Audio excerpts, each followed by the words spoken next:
segregation is the process of sorting garbage into categories, usually biodegradable, non-biodegradable, recycle, and hazardous.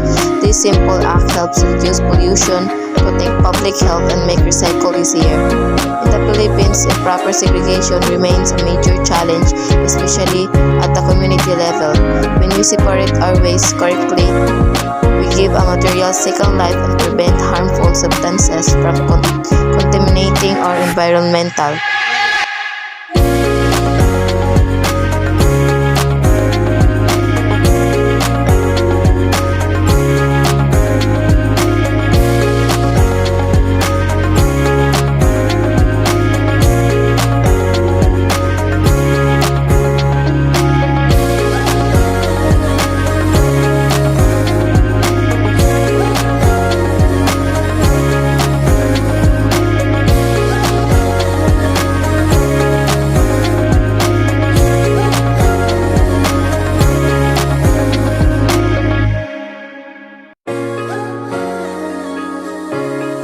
Waste management.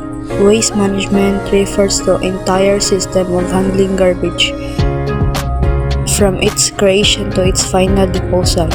This includes collection, transport, processing, recycling, and landfill operation.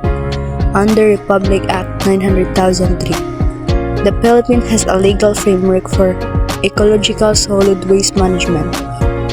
However, when over 43,000 tons of waste generated daily in only a small percentage being recycled, the country faces serious challenge, strengthening community participation and structure.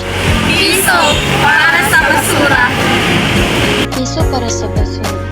Piso para sa basura is a community initiative where every piece of recyclable waste earn a small amount, usually 1 peso. Halimbawa, sa ilang barangay, ang mga estudyante ay nagdadala ng bote, papel o plastik at binabayaran ng piso kada piraso.